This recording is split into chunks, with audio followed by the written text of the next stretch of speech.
ಆಕಾಶವಾಣಿ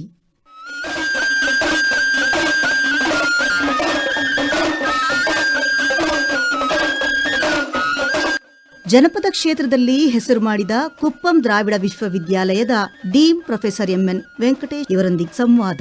ಇವರೊಂದಿಗೆ ಆಕಾಶವಾಣಿ ಭದ್ರಾವತಿ ಕೇಂದ್ರದ ಕಾರ್ಯಕ್ರಮ ಮುಖ್ಯಸ್ಥರಾದ ಎಸ್ಆರ್ ಭಟ್. ಕೇಳುಗರೆ, ಭದ್ರಾವತಿಯಲ್ಲಿ ವಿಜ್ಞಾನದ ಶಿಕ್ಷಕರಾಗಿ ನಂತರದಲ್ಲಿ ಜಾನಪದದಲ್ಲಿ ಆಸಕ್ತಿಯನ್ನು ಹುಟ್ಟಿಸಿಕೊಂಡು ಜಾನಪದ ವಿಶ್ವವಿದ್ಯಾನಿಲಯದಲ್ಲಿ ಮೌಲ್ಯಮಾಪನ ವಿಭಾಗದಲ್ಲಿ ಕುಲಸಚಿವರಾಗಿ ಕೆಲಸ ನಿರ್ವಹಿಸಿ ಪ್ರಸ್ತುತ ಕುಪ್ಪಂನ ದ್ರಾವಿಡ ವಿಶ್ವವಿದ್ಯಾನಿಲಯದ ಡೀನ್ ಆಗಿ ಕೆಲಸ ನಿರ್ವಹಿಸ್ತಾ ಇರತಕ್ಕಂತಹ ಜಾನಪದ ತಜ್ಞ ಪ್ರೊಫೆಸರ್ ಎಂಎನ್ ವೆಂಕಟೇಶ್ ಅವರೊಂದಿಗೆ ಹಿಂದಿನ ವಾರ ನಾವು ಒಂದಿಷ್ಟು ಮಾತುಕತೆಯನ್ನು ನಡೆಸ್ತಾ ಇದ್ವಿ. ಹಿಂದಿನ ವಾರದ ಕಾರ್ಯಕ್ರಮದಲ್ಲಿ ನಾವು ಜುಂಜಪ್ಪನ ಕಾವ್ಯ ಇರ್ಬೋದು, ಮಂಟೆಸ್ವಾಮಿಯ ಕಾವ್ಯ ಇರ್ಬೋದು, ಈ ಎಲ್ಲದರ ಬಗ್ಗೆ ಚರ್ಚೆಯನ್ನು ಮಾಡ್ತಾ ಇದ್ವಿ. ಇಂದು ಈ ಒಂದು ಚರ್ಚೆ ಅಥವಾ ಸಂವಾದದ ಎರಡನೆಯ ಭಾಗವನ್ನು ನಿಮಗೆ ಕೇಳಿಸ್ತಾ ಇದ್ದೀವಿ, ಅಂದರೆ ಮುಂದುವರೆದ ಭಾಗ. ವೆಂಕಟೇಶ್ ಅವರೇ, ಪುನಃ ನಮ್ಮ ಈ ಕಾರ್ಯಕ್ರಮಕ್ಕೆ ಸ್ವಾಗತ. ನಮಸ್ಕಾರ.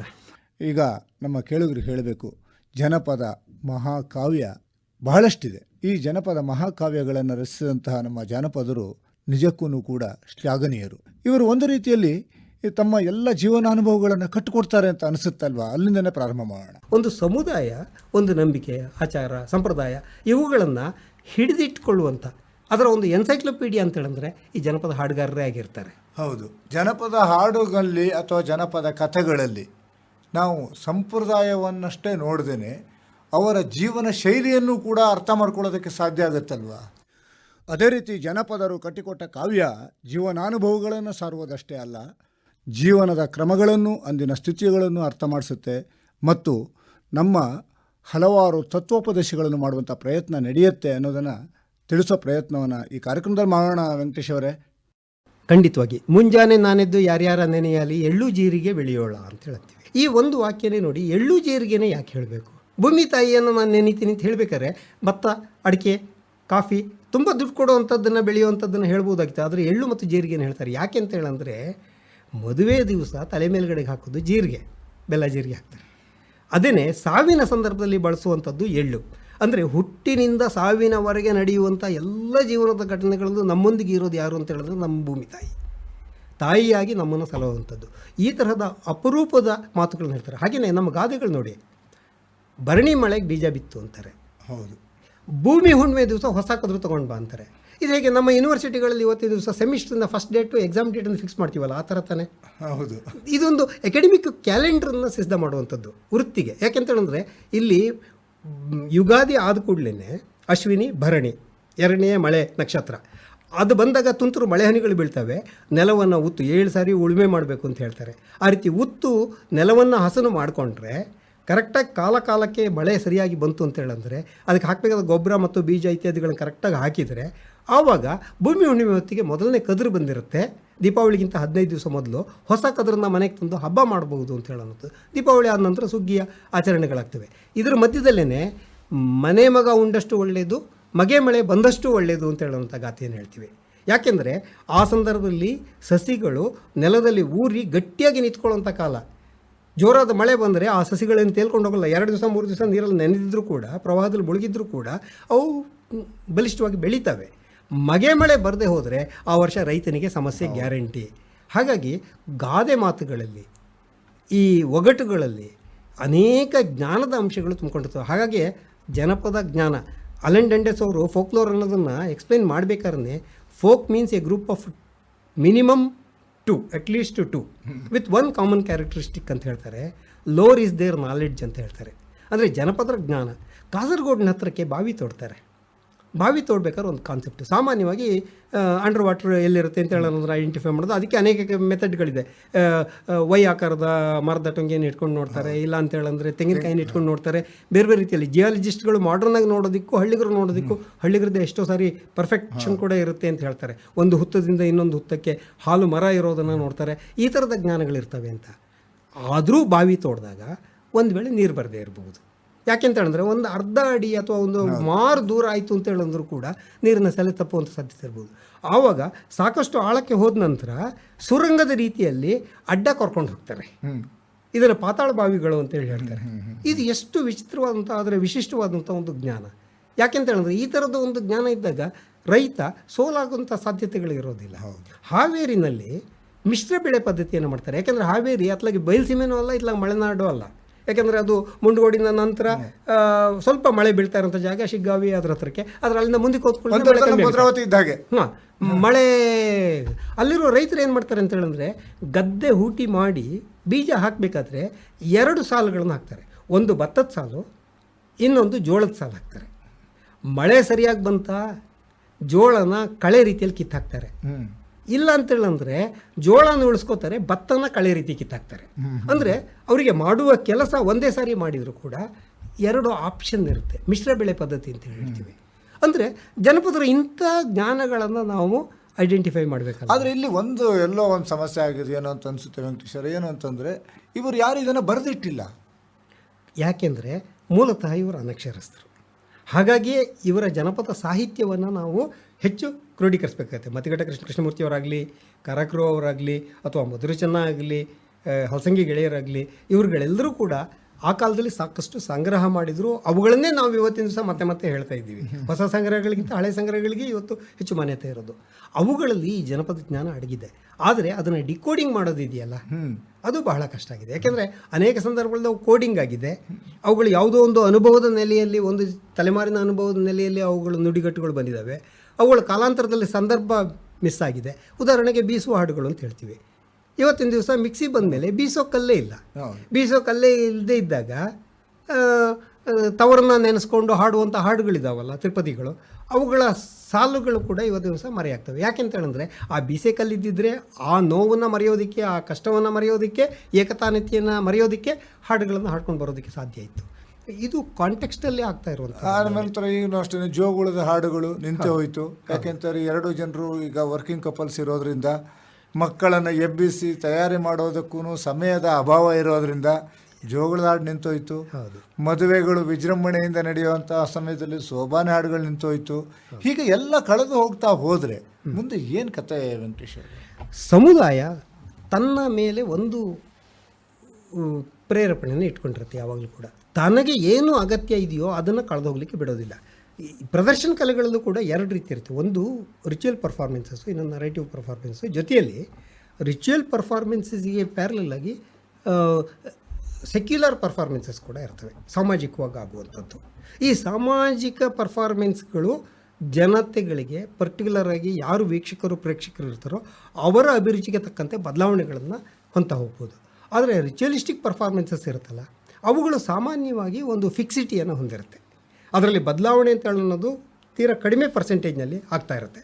ಸೊ ಹಾಗಾಗಿ ಅಂಥವುಗಳು ಜನಪದರ ನಂಬಿಕೆ, ಸಂಪ್ರದಾಯದ ಭಾಗವಾಗಿ ಉಳ್ಕೊಳ್ಳೋದ್ರಿಂದ ಅವುಗಳು ಉಳ್ಕೊಳ್ತವೆ. ಆದರೆ ಉಳಿದಿರುವಂಥ ಮನರಂಜನಾತ್ಮಕವಾಗಿ ಇರುವಂಥದ್ದು ಕಾಲಕ್ಕೆ ತಕ್ಕಂತೆ ಬದಲಾವಣೆ ಆಗಲೇಬೇಕು. ಯಕ್ಷಗಾನ ಲೆಕ್ಕಕ್ಕೆ ತಗೊಳ್ತೀವಿ, ರಾತ್ರಿ ಇಡೀ ನಡೀತಾ ಇತ್ತು. ಹರಕೆ ಅಂತ ಹೇಳುವಂಥ ಯಕ್ಷಗಾನ ಇವತ್ತಿನ ದಿವಸನೂ ಕೂಡ 2030 ಆ ದೇವಿ ಮಹಾತ್ಮೆ ಬುಕ್ ಆಗಿದೆ ಅಂತೇಳಿ ಹೇಳ್ತಾರೆ. ಈ ಥರದ್ದು ಅದಲ್ಲದೆ ಬೇರೆ ತಂಡಗಳು ಇರ್ಬೋದು, ಅದಕ್ಕಿಂತ ಹೆಚ್ಚು ವರ್ಷಗಳ ಕಾಲ ಬುಕ್ ಆಗಿರುವಂಥದ್ದು ಕೂಡ ಇರುವಂಥ, ಅದು ಹರಕೆಯ ನೆಲೆಯಲ್ಲಿ. ಆದರೆ ಸೆಕ್ಯುಲರ್ ಆಗಿರುವಂಥದ್ದು ಶಿವರಾಮ್ ಕಾರಂತರ ಇಂಟರ್ವೆನ್ಷನ್ನಿಂದ ಇರ್ಬೋದು, ಅಥವಾ ಬೇರೆ ಬೇರೆ ಕೆಲವರ ಪ್ರಯೋಗಗಳಿಂದ ಇರ್ಬೋದು, ರಾತ್ರಿ ಇಡೀ ನಡೀತಾ ಇದ್ದಿದ್ದು. ಯಾಕೆಂದರೆ ಅಲ್ಲಿ ಒಂದು ನಂಬಿಕೆನೇ ಇತ್ತು, ರಾಕ್ಷಸ ಪಾತ್ರ ಮಧ್ಯಾಹ್ನ 12 ಗಂಟೆ ನಂತರನೇ ಎಂಟರ್ ಆಗಬೇಕು ಅಂತ ಹೇಳುವಂಥದ್ದು. ಮಂಗಳ ಅನ್ನೋದು ಸೂರ್ಯ ಉದಯ ಆಗೋ ಹೊತ್ತಿಗೆ ಉಷಕಾಲದಲ್ಲಿಯೇ ಆಗಬೇಕು ಮಂಗಳ ಅಂತ ಹೇಳುವಂಥದ್ದು, ನಾಂದಿ ಆರಂಭದಲ್ಲಿ ಇರಬೇಕು ಅಂತ ಹೇಳೋದು. ಆದರೆ ಇವತ್ತಿನ ದಿವಸ ಏನಾಗಿದೆ ಅಂತ ಹೇಳಿದ್ರೆ, ದೂರದರ್ಶನದ ಕಾರಣಕ್ಕಾಗಿಯೋ, ನಮ್ಮ ಆಕಾಶವಾಣಿಯ ಕಾರಣಕ್ಕಾಗಿಯೋ, ಅಥವಾ ಇವತ್ತು ದಿವಸ ಬೆಂಗಳೂರಿನಂಥ ನಗರದಲ್ಲಿ TV ಅಥವಾ ಬೇರೆ ಬೇರೆ ಆಕರ್ಷಣೆಗಳಿಗೆ ಪ್ರತಿರೋಧವನ್ನು ಒಡ್ಡಿ ಇದರ ಸಾಮರ್ಥ್ಯವನ್ನು ತೋರಿಸೋದಕ್ಕೋಸ್ಕರ 1 ಗಂಟೆಯ ಕಾರ್ಯಕ್ರಮಗಳು. ಆಮೇಲೆ ಹಿಂದೆ ಮಹಿಳೆಯರು ಇದರಲ್ಲಿ ಭಾಗಿಯಾಗಲಿಕ್ಕಿಲ್ಲ ಅಂತಿತ್ತು. ಆದರೆ ಇವತ್ತಿನ ದಿವಸ ಆ ಥರದ ಪ್ರಯೋಗಗಳು ಕೂಡ ಆಗಿದೆ. ಮಹಿಳೆಯರ ತಂಡಗಳೇ ಯಕ್ಷಗಾನ ಮಾಡ್ತಾ ಇರುವಂಥದ್ದು ಕೂಡ ಉದಾಹರಣೆಗಳಿದ್ದಾವೆ. ಹೀಗೆ ಬದಲಾವಣೆಗಳಾಗ್ತವೆ.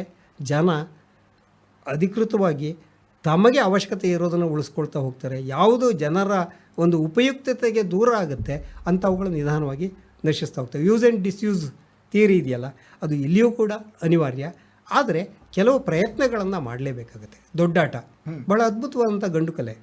ಆದರೆ ಅದಕ್ಕೆ ಸೂಕ್ತವಾದಂಥ ಒಂದು ವಿದ್ವಾಂಸರ ಅಥವಾ ಸಮುದಾಯಗಳ ಬೆಂಬಲ ಸಿಕ್ಕದೇ ಇದ್ದಾಗ ಅದು ನಶಿಸ್ತಾ ಹೋಗುವಂಥ ಕೆಲಸ ಬರ್ತದೆ. ಇವತ್ತು ಸೊಲ್ಬಕ್ನವ್ರು ಇರ್ಬೋದು, ಶ್ರೀಶೈಲ್ ಹುದ್ದಾರ್ ಇರ್ಬೋದು, ರುದ್ರಪ್ಪನವ್ರು ಇರ್ಬೋದು, ಪರಶುರಾಮ್ ಇರ್ಬೋದು, ಕೆಲವರು ಮಾತ್ರ ಅದಕ್ಕೆ ಸಾಕಷ್ಟು ಕಾಯಕಲ್ಪ ಮಾಡಿಬಿಟ್ಟು ಅದನ್ನು ಉಳಿಸೋದಕ್ಕೆ ಪ್ರಯತ್ನ ಪಡ್ತಾರೆ. ಹಾಗೆಯೇ ಕೇಳಿಕೆ ಅಂತ ಹೇಳುವಂಥದ್ದು, ಕೋಲಾರ ಸುತ್ತಮುತ್ತ ಇದ್ದಿದ್ದು. ಇವತ್ತು ವೇಮಗಲ್ ನಾರಾಯಣ ಸ್ವಾಮಿ ಅವರ ಒಂದು ಸಂಸ್ಥೆ ಅದನ್ನು ಉಳಿಸೋದಕ್ಕೆ ಪ್ರಯತ್ನ ಮಾಡ್ತಾರೆ. ಇಲ್ಲ ಅಂತೇಳಂದ್ರೆ ಆ ಥರದ ಕಲೆಗಳು ಇತ್ತು ಅಂತೇಳಿ ಅನ್ನೋದೇ ಮರೆತು ಹೋಗುವಂಥ ಸಾಧ್ಯತೆಗಳಿರ್ತವೆ. ಆಮೇಲೆ ಇತ್ತೀಚಿನ ದಿನದಲ್ಲಿ ಅದು ಪರಂಪರಾನುಗತವಾಗಿ ಮುಂದುವರ್ಕೊಂಡು ಹೋಗೋದಕ್ಕೂ ಕಷ್ಟ ಆಗ್ತಿದೆಯೇನೋ ಅನ್ನುವಂಥ ಪರಿಸ್ಥಿತಿಗೆ ಬಂದು ತಲುಪಿದೆಯಲ್ಲ ವೆಂಕಟೇಶ್ ಅವರೇ? ಹೌದು, ಯಾಕಂತ ಹೇಳಿದ್ರೆ ಇವತ್ತಿನ ದಿವಸ ಮುಖವೀಣೆ ಆಂಜನಪ್ಪನವರೊಬ್ಬರು ಬಿಟ್ಟರೆ ಬಹುಶಃ ನನಗೆ ತಿಳಿದ ಮಟ್ಟಿಗೆ ಕರ್ನಾಟಕದಲ್ಲಿ ಇನ್ಯಾವ ಕಲಾವಿದರು ಕೂಡ ಇಲ್ಲ. ಈಗ ಅಂಜನಪ್ಪನವರು ಎಲ್ಲಿ ತನಕ ಇರ್ತಾರೋ ಅಲ್ಲಿ ತನಕ ಮುಖವೀಣೆ ಇರುತ್ತೆ. ಅದಾದ ನಂತರ ಆ ಕಲೆಯನ್ನು ಕಲಿಸ್ತೀನಿ ಅಂತ ಹೇಳಿದ್ರು ಯಾರೂ ಕಲಿಯೋದು ಬರಲಿಲ್ಲ. ಯಾಕೆಂತ ಹೇಳಿದ್ರೆ ಅದು ಪುಂಗಿಯನ್ನು ಕೂಡ ಇಟ್ಕೊಳ್ಳೋದ್ರಿಂದ ಇದು ಹಾವಾಡಿಗರದ್ದು, ಇದು ಭಿಕ್ಷಾಟನೆಗೆ ಕಾರಣ ಆಗುವಂಥದ್ದು, ಈ ಥರದ ಕೆಲವು ಕಲ್ಪನೆಗಳು. ಯಾಕೆಂದರೆ ನಾವು ಕಿಟ್ಟಲ್ನ ಇದರೊಳಗೆ ನೋಡ್ತೀವಿ, ಕೋಶದಲ್ಲಿ ಗೊರವ ಅಂತೇಳಿ ಅಂದ ಕೂಡಲೇ ಹೂ ಇಸ್ ಗೊರವ ಅನ್ನೋದಕ್ಕೆ ಅವ್ರು ಬರೆದಿರೋದು the beggar in the name of Shiva ಅಂತ ಬರೀತಾರೆ. ಆದರೆ ಗೊರವರು ನೀವು ವಾಸ್ತವವಾಗಿ ಮೈಲಾರ ದೇವರಗುಡ್ಡ ಸುತ್ತಮುತ್ತ ಪ್ರದೇಶಕ್ಕೆ ಹೋಗಿ ನೋಡಿದರೆ ಎಲ್ಲರೂ ಭಿಕ್ಷುಕರೇನಲ್ಲ. ಅವರು ಶಿವನ ಹೆಸರಿನಲ್ಲಿ ಸೇವೆಯನ್ನು ಮಾಡುವಂಥವ್ರು. ಮೈಲಾರನ ಭಕ್ತಗಣ ಅಂತೇಳಂದ್ರೂ ಕೂಡ ಆತನ 7 ಕೋಟಿ ಸೈನಿಕರಲ್ಲಿ ತಾನೊಬ್ಬ ಅಂತೇಳಿ ಅನ್ನುವ ಭಾವನೆಯಲ್ಲಿ ಆ ರೀತಿಯ ಒಂದು ವೇಷವನ್ನು ಹಾಕ್ಕೊಂಡು ಸೇವೆ ಮಾಡುವಂಥವ್ರು. ಇಲ್ಲಿಯೇ ಬರುವಂಥದ್ದು ವೆಂಕಟೇಶ್ ಅವರೇ, ಒಬ್ಬ ಸ್ಥಾನಿಕನಾಗಿ ಅವರ ಸಂಪ್ರದಾಯಗಳನ್ನು ಅರಿತು ಬರೆದು ಟ್ರಾನ್ಸ್ಲೇಷನ್ ಮಾಡೋದಕ್ಕೂ ವಿದೇಶಿಗರು ಬಂದು ಕಂಡಿದ್ದನ್ನು ಬರೆಯೋದಕ್ಕೂ ಭಾಳ ವ್ಯತ್ಯಾಸ ಇರುತ್ತಲ್ವಾ? ಖಂಡಿತವಾಗಿ. ಕೆಲವು ಪದಗಳಿಗೆ ಇಂಗ್ಲೀಷ್ ಪದಗಳನ್ನು ಹುಡುಕೋದು ಕೂಡ ಕಷ್ಟವಾಗುತ್ತೆ. ಭೂತದ ಬಗ್ಗೆನೇ ತಗೊಳ್ಳಿ. ಮ್ಯಾನರ್ 1890 ಅಂತ ಅಂದ್ಕೊಂಡಿದ್ದೀನಿ. ಆ ಕಾಲದಲ್ಲಿ ಮ್ಯಾನರು ಭೂತಕೋಲದ ಬಗ್ಗೆ ಪಾಡ್ದನವನ್ನು ಸಂಗ್ರಹ ಮಾಡ್ತಾರೆ. ಅವರು ಭೂತ ಕಟ್ಟೋನಿಗೆ ಕೇಳ್ತಾರೆ ವಾಟ್ ಈಸ್ ಭೂತ ಅಂತ. ಅವನು ಭೂತ ಅಂತಾನೆ. ಅದಾಗಿ ಪೀಟರ್ ಗ್ಲಾಸು 1960-70 ದಶಕದಲ್ಲಿ ಕಲೆಕ್ಟ್ ಮಾಡ್ತಾರೆ. ಅವ್ರು ಕೇಳ್ತಾರೆ ವಾಟ್ ಈಸ್ ಭೂತ ಅಂತ. ಅವರಿಗೂ ಕೂಡ ಭೂತ ಅಂತ ಹೇಳಿದ್ರೆ, ಈಗ ಇತ್ತೀಚೆಗೆ ಕಾರ್ನೆಲಿಯಾ ಮೆಲಿಬ್ರಿನ್ನು ಅಥವಾ ಹೇಡ್ರನ್ ಬ್ರೂಕ್ನರು ಅವ್ರುಗಳು ಬಂದು ಇತ್ತೀಚಿನ ವರ್ಷಗಳಲ್ಲಿ ಮತ್ತೆ ಅದೇ ಭೂತ ಕಟ್ಟೋವನ್ನು ಕೇಳಿದರೆ ವಾಟ್ ಈಸ್ ಭೂತ ಅಂತ ಹೇಳಿದ್ರೆ ಭೂತ ಅಂತಾರೆ. ಆದರೆ ಅವರೆಲ್ಲರೂ ಬರೆದಿರುವಂತಹ ವಿವರಣೆಗಳನ್ನು ನೋಡಿದರೆ ಒಬ್ಬನು ಸ್ಪಿರಿಟ್ ಅಂತ ಹೇಳ್ತಾನೆ, ಭೂತ ಅಂತ ಹೇಳಂದ್ಕೊಳ್ಳೆ ದೆವ್ವಮೈ ಮೇಲೆ ಬಂದಿದೆಯೇನೋ ಅಂತ ಹೇಳೋ ಅರ್ಥದಲ್ಲಿ ಹೇಳ್ತಾನೆ. ಇನ್ನೊಬ್ಬ ಏನು ಹೇಳ್ತಾನೆ, ಎ ಸಾರ್ಟ್ ಆಫ್ ಡಿವಿನೇಷನ್ ಅಂತ ಹೇಳಂತಾನೆ. ಅವನಿಗೂ ಪೂರ್ಣವಾಗಿ ಅದನ್ನು ವಿವರಿಸೋದಕ್ಕೆ ಸಾಧ್ಯವಾಗೋದಿಲ್ಲ. ಆದರೆ ಭೂತ ಏನು, ಪಾಡ್ದನ ಏನು, ಒಂದು ಸ್ವಲ್ಪ ಆಳವಾಗಿ ನಾವು ನೋಡಿದರೆ ಇತಿಹಾಸವನ್ನು ಹೇಳುವಂಥದ್ದು. ಆ ಒಂದು ಐಮನೆ ಏನಿರುತ್ತೆ, ಆ ಮನೆಯವರು ಆ ಪ್ರದೇಶಕ್ಕೆ ಹೇಗೆ ಬಂದರು, ಎಲ್ಲಿಂದ ಹುಟ್ಟಿದ್ರು, ಹಾಸನದ ಹತ್ರ ಒಂದು ಹಳ್ಳಿಯಿಂದ ಹುಟ್ಕೊಂಡು ಎಲ್ಲೆಲ್ಲಿ ಮೈಗ್ರೇಟ್ ಆಗಿ ಆ ಪ್ರದೇಶಕ್ಕೆ ಬರುವಾಗ ಅವರಿಗೆ ಆದಂಥ ಅನುಭವಗಳು, ತೊಂದರೆಗಳು, ಬೆಳವಣಿಗೆಗಳು, ಇವುಗಳನ್ನೆಲ್ಲ ನೋಡ್ತೀವಿ. ಏನು ಕೇರಳದಲ್ಲಿ ಥೇಯಮ್ ಇದೆ, ಅದರಲ್ಲಿ ಬರುವಂಥ ಕಥೆಗಳು ಕೂಡ ಹೀಗೇನೆ. ಸೊ ಆ ದೈವಗಳ ಇತಿಹಾಸವನ್ನು ಹೇಳೋದ್ರ ಜೊತೆಯಲ್ಲಿ ಸಮುದಾಯದ ಇತಿಹಾಸವನ್ನು ಹೇಳ್ತಾರೆ. ಸಮುದಾಯದ ಇತಿಹಾಸವನ್ನು ಹೇಳಬೇಕಾದ್ರೆ ಸಮುದಾಯದ ವೃತ್ತಿಯನ್ನು ಹೇಳ್ತಾರೆ. ಸಮುದಾಯದ ವೃತ್ತಿಯನ್ನು ಹೇಳಬೇಕಾದ್ರೆ ಆ ವೃತ್ತಿಗೆ ಬಂದಂಥ ತೊಂದರೆಗಳನ್ನು ಹೇಳ್ತಾರೆ, ವೃತ್ತಿಯ ಮಹತ್ವವನ್ನು ಹೇಳ್ತಾರೆ, ಆ ವೃತ್ತಿಯಲ್ಲಿ ಸಾಧನೆಗೈದವರ ಹೆಸರುಗಳನ್ನು ಹೇಳ್ತಾರೆ. ಹಾಗಾಗಿ ಸಮುದಾಯ ಅವುಗಳನ್ನು ಉಳಿಸ್ಕೊಳ್ಳುತ್ತೆ. ಈ ರೀತಿ ಯಾವುದು ಆ ಸಮುದಾಯಕ್ಕೆ ಹತ್ತಿರವಾಗಿ ನಿಂತ್ಕೊಳ್ಳುತ್ತೆ, ಯಾವುದು ಸಮಾಜಕ್ಕೆ ಒಳ್ಳೆಯ ಸಂದೇಶವನ್ನು ಕೊಡುತ್ತೆ, ಯಾವುದು ಸಮಾಜದ ಯುವಜನತೆಗೆ ಒಂದು ಆತ್ಮಸ್ಥೈರ್ಯ ಕೊಡುತ್ತೆ. ವಿಜಯದಶಮಿಯನ್ನು ಇವತ್ತಿನ ದಿವಸ ಆಚರಣೆ ಮಾಡ್ತೀವಿ, ರಾಮನನ್ನು ಆರಾಧನೆ ಮಾಡ್ತೀವಿ, ರಾವಣನನ್ನು ಅವತ್ತಿನ ದಿವಸ ಕೊಲ್ಲಲಾಗುತ್ತೆ ರಾಮಲೀಲಾದಲ್ಲಿ. ಅಥವಾ ನರಕಾಸುರನನ್ನು ನರಕ ಚತುರ್ದಶಿನ ಆಚರಣೆ ಮಾಡಿ ಇದು ನರಕಾಸುರನನ್ನು ಕೊಂದ ದಿನ ಅಂಥೇಳಿ ಕೃಷ್ಣನ ದಿಗ್ವಿಜಯ ಅಂಥೇಳಿ ಹೇಳ್ತೀವಿ. ಯಾವತ್ತೋ ಸತ್ತಿರುವಂಥ ರಾವಣನನ್ನು, ಯಾವತ್ತೋ ಸತ್ತಿರೋ ನರಕಾಸುರನನ್ನು ಪ್ರತಿ ವರ್ಷವೂ ಯಾಕೆ ನೆನೆಸ್ಕೊಳ್ಬೇಕು?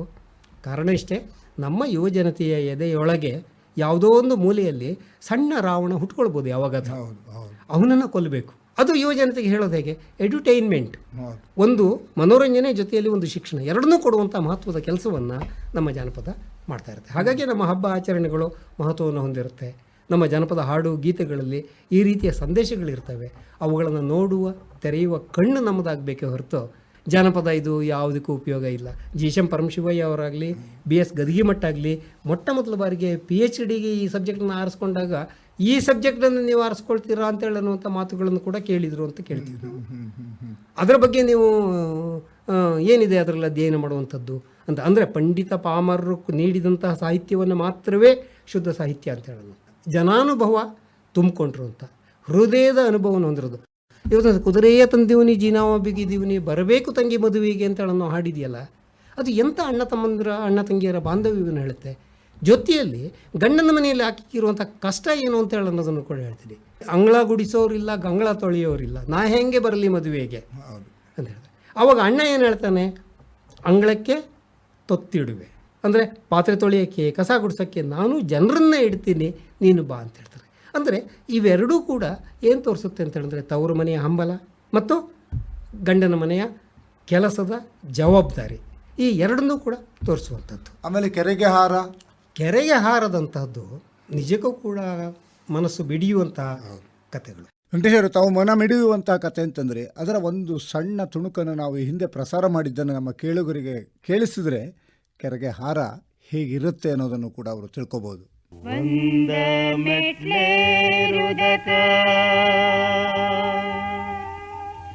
ಪಾದಕ ಬಂದಾಳ ಗಂಗೆ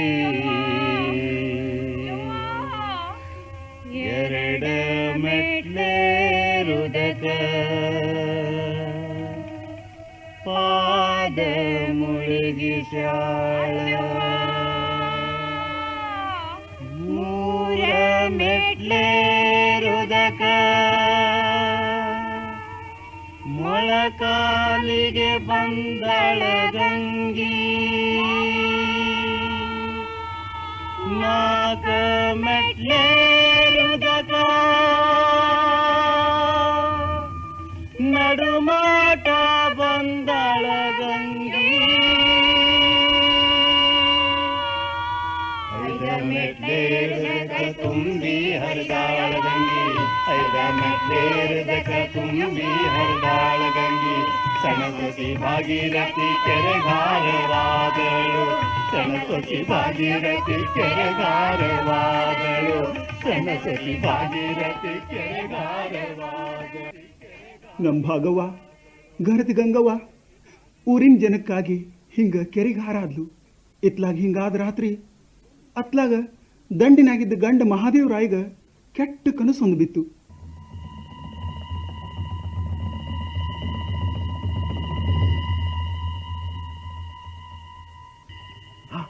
ಭಾಗೀರಥಿ, ಭಾಗಿ,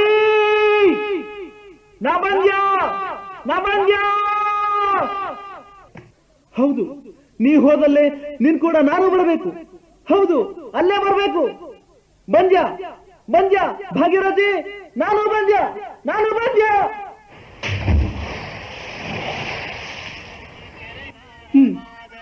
ಹಾಡ್ರಿ ನಿಲ್ಲಿಸ್ಬೇಡ್ರಿ, ಹಾಡ್ರಿ. ಜನರಿಗೆ ನೀರು ಕೊಡೋ ಸಲುವಾಗಿ ತನ್ನ ಜೀವ ಹಾರ ಕೊಟ್ಟು ಭಾಗೀರಥಿ ಖರೇನ ಗಂಗವತಿ. ಆಕಿ ಸಲುವಾಗಿ ತನ್ನ ಜೀವ ಕೊಟ್ಟು ಮಹಾದೇವರಾಯ ಎಲ್ಲೂ ಸಿಗಲಾರದ ಪತಿ. ಅವ ಸತಿವ್ರತ.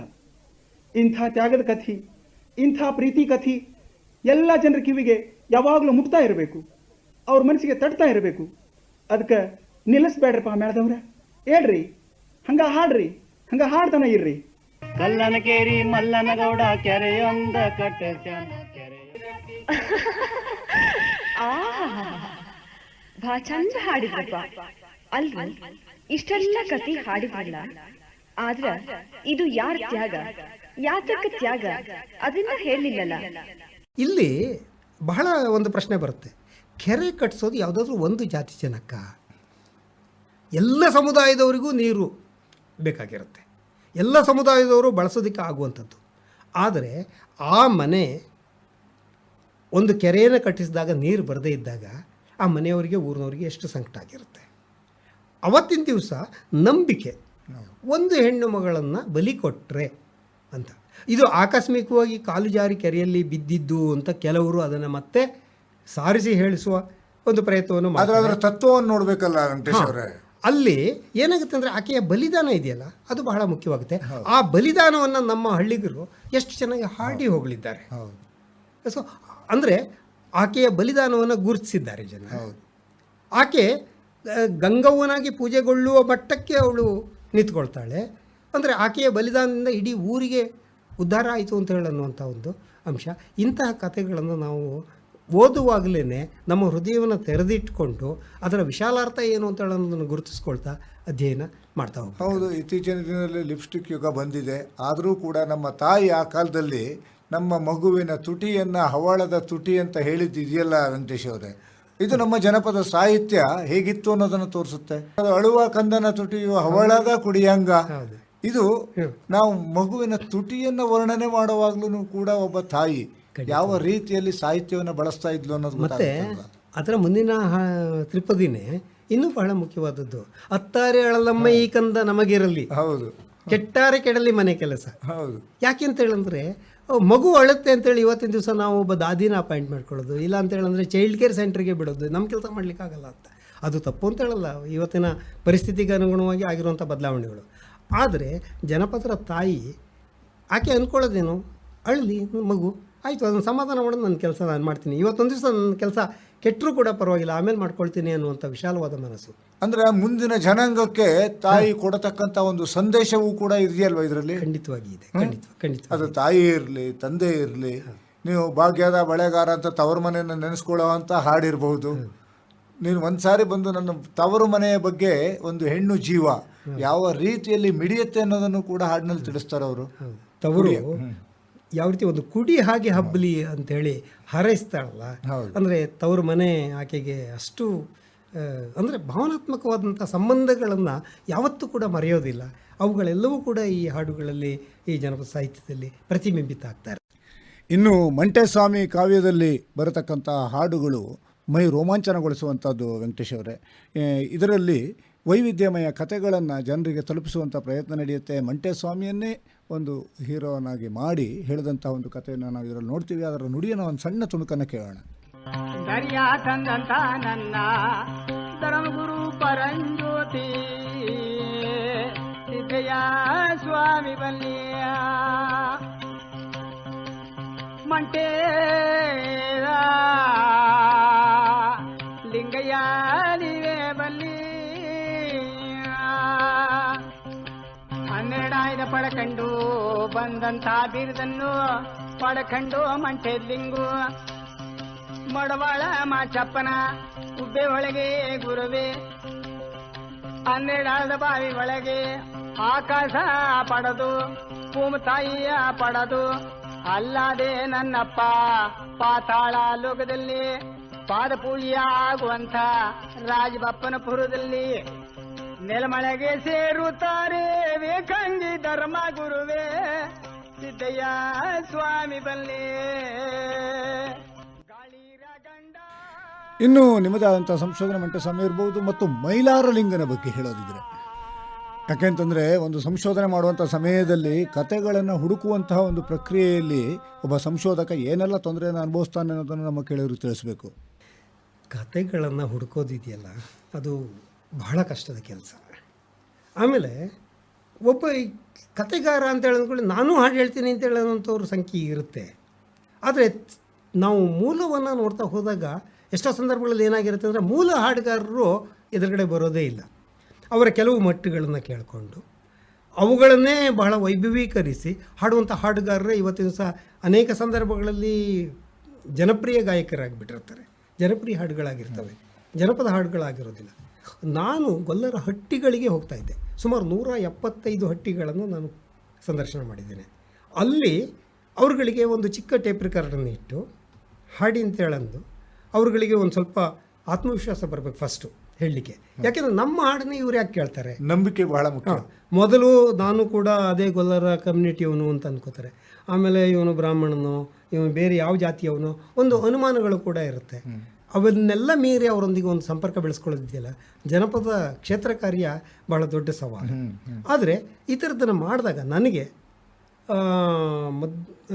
ಮದ್ದೂರು ಗೊಲ್ಲರಟ್ಟಿ ಹೊಸದುರ್ಗದ ಹತ್ತಿರ ಪೂಜಾರಿ ಈರಣ್ಣ ಅಂತ ಹೇಳೋಂಥವ್ರು, ಯಲಗಟ್ಟೆ ಗೊಲ್ಲರಟ್ಟಿಯಲ್ಲಿ ಸಿರಿಯಜ್ಜಿ ಅಂತ ಹೇಳೋಂಥವ್ರು, ಅವರುಗಳು ತುಂಬ ಹಾಡಿದರು. ಆದರೆ ನನಗೆ ಇನ್ನೊಂದು ಸಂದರ್ಭವನ್ನು ನೆನೆಸ್ಕೊಳ್ತೀನಿ. ಈ ಹೊಸದುರ್ಗದ ಹತ್ರ ಹೆಳವರ ಹಟ್ಟಿ ಇದೆ, ಬುಡ್ರಕುಂಟೆ ಅಂತ ಊರಿನ ಹೆಸರು.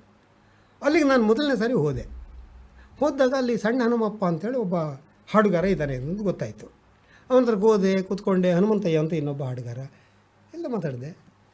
ಸ್ವಾಮಿ ಎಲ್ಲ ಆ ಕಾಲದಾಗ ಬರ್ತಾಯಿತ್ತು, ಚಪ್ಪೋಡು ನಮ್ಮ ಹತ್ರಕ್ಕೆ ಇರ್ತಿತ್ತು. ಅದು ಅವರು ಸುರುಳಿ ಸುತ್ತಿ ಬಿದಿರಿನ ಒಳಗಡೆಗೆ ಆ ಪತ್ರಗಳನ್ನು ಇಟ್ಕೊಂಡಿದ್ರು. ಆದರೆ ಈಗೆಲ್ಲ ಹಾಡೋದಿರಲಿಲ್ಲ. ನನಗೆ ಭಾಳ ಆಶ್ಚರ್ಯ. ಏನು ಪ್ರಯತ್ನ ಪಟ್ಟರು, 2 ದಿವಸ ಪ್ರಯತ್ನ ಮಾಡಿದ್ರು ಆಗಲಿಲ್ಲ. ಆಮೇಲೆ ನಾನು ಮಾಡಿದೆ, ಸರಿ ಇದನ್ನು ತಾತ್ಕಾಲಿಕವಾಗಿ ನಿಲ್ಲಿಸಿ ಗೊಲ್ಲರಟ್ಟಿಗೆ ಹೋಗೋಣಂತೆ ಅಂಥೇಳಿ ನಾನು ಕುಂದರ್ಪಿ, ಪರಶುರಾಮಪುರ, ಮಡಕ್ಷಿರ, YNS ಕೋಟೆ ಅದು ದಾಟಿ ಪಾವಗಡದಿಂದ ಮುಂದೆ ಆಂಧ್ರದ ಗಡಿಯಲ್ಲಿ ಹೋದಾಗ ಅಲ್ಲಿ ಬೆಸ್ತರ್ಪಲ್ಲಿ ಅಂಥೇಳಿ ಅಲ್ಲಿ ಯಜಮಾನ ಬೊಮ್ಮಯ್ಯ ಅಂತೇಳಿ ಅವ್ರ ಜೊತೆಯಲ್ಲಿ ಒಂದು ಸ್ನೇಹ ಆಯಿತು. ನನ್ನ ಫೀಲ್ಡ್ ವರ್ಕಿನ ಸಂದರ್ಭದಲ್ಲಿ ನಾನು ಪೀಟರ್ ಕ್ಲಾಸ್ ಇಬ್ಬರು ಕೂಡ ಹೋಗಿದ್ವಿ. ಅವ್ರ ಮನೆಯಲ್ಲಿ ಇದ್ದು ಮಾತಾಡ್ತಾ ಇರ್ಬೇಕಾದ್ರೆ ನಮ್ಮಲ್ಲಿಗೆ ಹೇಳೋರು ಬರ್ತಾರೆ ಇದ್ರು. ಎಲ್ಲಿಂದ ಬರ್ತಾರೆ, ಯಾವ ಊರು ಅಂತೇಳಂದರೆ ನನಗೆ ಆಶ್ಚರ್ಯ. ಅವ್ರು ಇಲ್ಲಿ ಹೊಸದುರ್ಗದ ಹತ್ರದ ಬುಡ್ರುಕುಂಟೆಯಿಂದ ಬರ್ತಾರೆ ಅಂದರು. ಕೂಡಲೇ ನನ್ನ ಮನಸ್ಸು ಜಾಗೃತ ಆಯಿತು, ಹಿಂದಿನ ಸಾರಿಯ ಪ್ರಯತ್ನ ಅಂತ. ಕೂಡಲೇ ಅವ್ರಿಗೆ ಹೇಳಿದೆ, ನೋಡಿ ನಾನು ಹಿಂಗೆ ಹೇಳಿದ್ದೆ, ಹೋಗಿದ್ದೆ ಅಲ್ಲಿ, ನನಗೆ ಯಾರೂ ಹಾಡು ಹೇಳಲಿಲ್ಲ ಅಂತ. ಅಯ್ಯೋ, ನಾವು ಅವರಿಗೆ ಯಜಮಾನರು, ನಾವು ಹೇಳಿದ್ರೆ ಅವ್ರು ಯಾಕೆ ಇಲ್ಲ ಅಂತ ಹೇಳಂತಾರೆ. ಕೂಡಲೇ ನಾನೊಂದು ಟೆಂಪೋ ಟ್ರ್ಯಾಕ್ಸ್ ಮಾಡಿಕೊಂಡು ಅಲ್ಲಿಂದ ಸೀದಾ ವಾಪಸ್ಸು ಬುಡ್ರುಕುಂಟೆಗೆ ಅವರಲ್ಲಿ ಒಬ್ಬರನ್ನ ಕರ್ಕೊಂಡು ಬಂದೆ. ಅರೆ ಯಜಮಾನ್ರ ಮನೆಯವ್ರು ಬಂದ್ಯಾರೆ ಅಂಥೇಳಿ ಅವರ ಅಪ್ಪಣೆಯಿಂದ ಈತ ಹಾಡನ್ನು ಹೇಳಿದ. ನನಗೆ ಅದ್ಭುತವಾದ ಸಾಹಿತ್ಯ ಸಿಕ್ತು ಬುಡ್ರುಕುಂಟೆ. ಅವ್ರು ಎಷ್ಟು ಹೇಳೋರು ವಿಭಿನ್ನ ರೀತಿಯ ಕಥೆಗಳನ್ನು ಹೇಳ್ತಾರೆ. ನಿಮ್ಗೆ ಗೊತ್ತಿರ್ಬೋದು, ಎಚ್ ಎಲ್ ನಾಗೇಗೌಡರು ಹೇಳೋರ ಬಗ್ಗೆ ಸಂಗ್ರಹ ಮಾಡಿದರು, ಹರಿಲಾಲ್ ಪವಾರ್ ಅವರು ಹೇಳೋರ ಬಗ್ಗೆ ಸಂಗ್ರಹ ಮಾಡಿದರು. ಅದಾದ ನಂತರ ಪ್ರಾಕ್ಟಿಕಲ್ಲಾಗಿ ನಾನು ಆ ಹಾಡುಗಳನ್ನು ಹಾಡುವ ವ್ಯಕ್ತಿಗಳನ್ನು ನೋಡಿದೆ. ಅಂದರೆ ಅವರಿಗೆ ಯಾವುದೋ ಒಂದು ರೀತಿಯ ಒಂದು ಪ್ರೇರಣೆ ಬೇಕು, ಇಲ್ಲ ಆತ್ಮವಿಶ್ವಾಸ ಬೇಕು.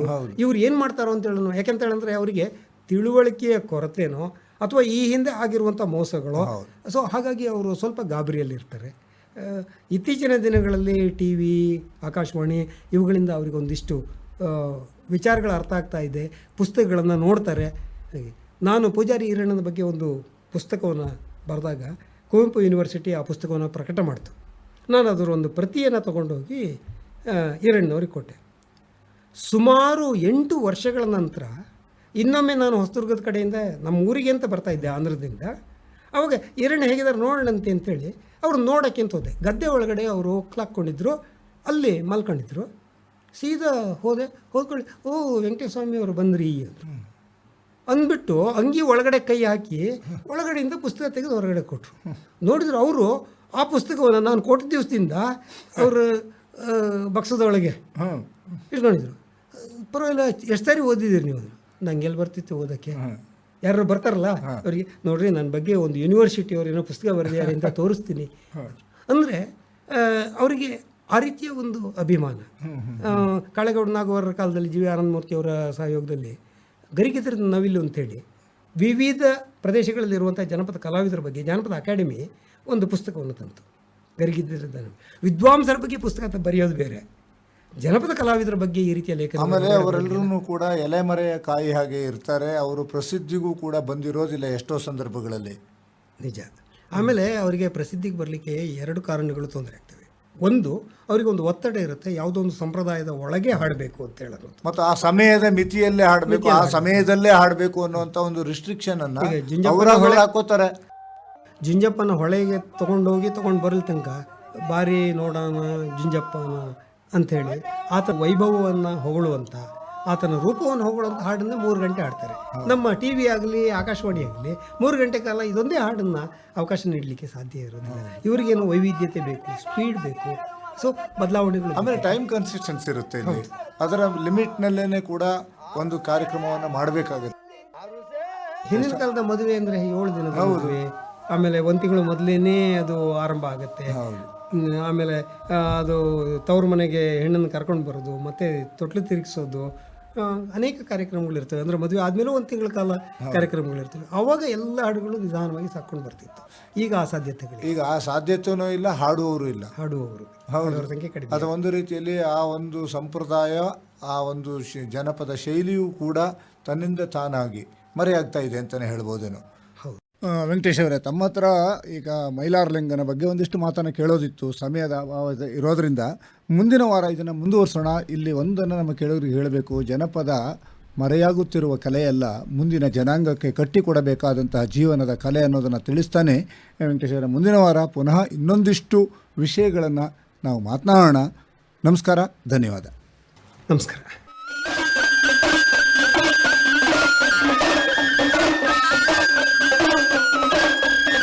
ಇದುವರೆಗೂ ಜನಪದ ಕ್ಷೇತ್ರದಲ್ಲಿ ಹೆಸರು ಮಾಡಿದ ಕುಪ್ಪಂ ದ್ರಾವಿಡ ವಿಶ್ವವಿದ್ಯಾಲಯದ ಡೀನ್ ಪ್ರೊಫೆಸರ್ ಎಂಎನ್ ವೆಂಕಟೇಶ್ ಅವರಿಂದ ವಿವಿಧ ಕಾವ್ಯಗಳ ಬಗ್ಗೆ ಸಂವಾದ ಕೇಳಿದಿರಿ.